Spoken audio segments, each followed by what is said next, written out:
Assalamualaikum warahmatullahi wabarakatuh. Pada kesempatan ini saya akan menjelaskan sedikit tentang materi mata kuliah dari mata kuliah pemrograman berorientasi objek, yaitu pada pertemuan 9. Dan materi pada pertemuan 9 itu adalah MVC atau Model View Controller. Adapun anggota dari kelompok saya adalah Alfredo Garcia Valdano, Intan Cahyani, Eladika, dan dengan saya sendiri Clinton Benturuan. Untuk slide berikutnya adalah yang pertama adalah apa itu MVC. MVC adalah Model View Controller, pola desain arsitektur perangkat lunak yang digunakan untuk memisahkan logika aplikasi menjadi 3 komponen utama. Yang pertama adalah model, bagian yang bertanggung jawab untuk menangani data dan logika bisnis. Yang kedua adalah view, bagian yang menangani presentasi atau tampilan ke pengguna. Dan yang ketiga adalah controller, bagian yang mengelola interaksi antara model dan view serta menerima input dari penggunanya.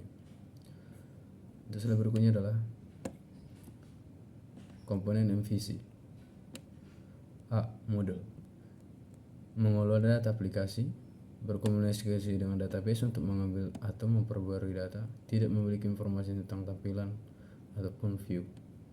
Yang berikutnya adalah view, yaitu menyediakan antara muka pengguna atau user interface, menampilkan data yang diterima dari model ke pengguna, tidak memiliki logika bisnis.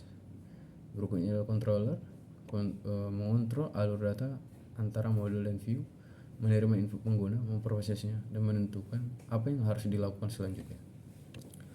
Untuk slide berikutnya adalah ilustrasi alur kerja MVC. Penggunaan yang pertama adalah pengguna memberikan input melalui view, misalnya memasukkan data dan formulir. Berikutnya adalah controller, menerima input tersebut dan mengirimkan permintaan ke model untuk memproses data. Dan berikutnya model mengambil atau memodifikasi data yang diperlukan, lalu mengembalikannya ke controller. Berikutnya adalah controller mengirimkan data dari model ke view untuk ditampilkan kepada pengguna. Untuk slide berikutnya adalah yaitu penerapan MVC studi kasus sistem. Deskripsi kasusnya adalah sebuah sistem untuk mengelola daftar buku dengan fitur menampilkan daftar buku, menambah dan menghapus buku. Slide berikutnya bisa kita perhatikan adalah model mengolah data buku. Model mengolah data buku yang dituliskan dalam kode pemrograman JavaScript, di mana di kode ini kita bisa melihat import datanya, dan juga ada variable public class book modelnya, dan juga subkelasnya yaitu menambahkan buku, menghapus buku, mendapatkan daftar buku. Untuk slide berikutnya adalah menampilkan data, di mana pada kode Java tersebut kita bisa melihat yaitu import datanya, dan sebagai public class-nya yaitu book view-nya, dan subclass-nya itu menampilkan daftar buku dan juga menampilkan pesan.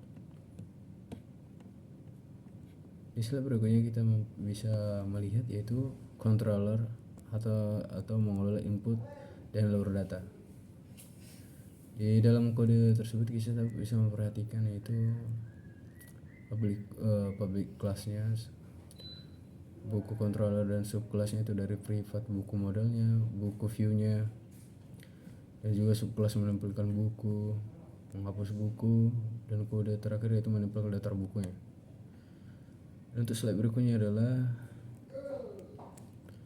program menggabungkan dalam MVC-nya. Di dalam kode tersebut kita bisa membaca public class main-nya sebagai kelas mainnya, dan subclass-nya itu adalah public static dari buku model-modelnya dan buku view-nya dan buku controller.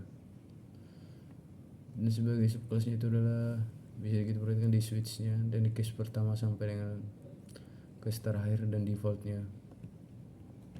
Ada penghasil output dari program tersebut adalah yang pertama adalah tampilkan daftar buku, menampilkan tambah buku, menampilkan hapus buku, dan keluar, ataupun pilihan terakhir adalah pilih opsi.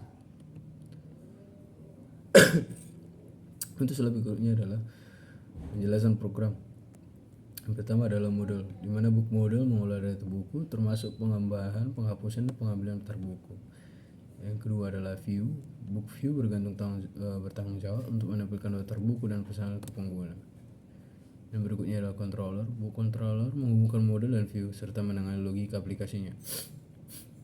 Di slide berikutnya adalah kesimpulan dari materi tersebut.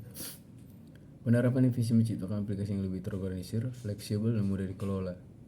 Dengan pendekatan ini, pengembangan dapat fokus pada komponen individual tanpa khawatir akan dampaknya pada keseluruhan sistem. Studi kasus sistem buku menunjukkan bagaimana visi membantu membangun aplikasi yang modular dan efisien. Sekian mungkin yang bisa saya sampaikan tentang materi ini. Saya ucapkan terima kasih. Assalamualaikum warahmatullahi wabarakatuh.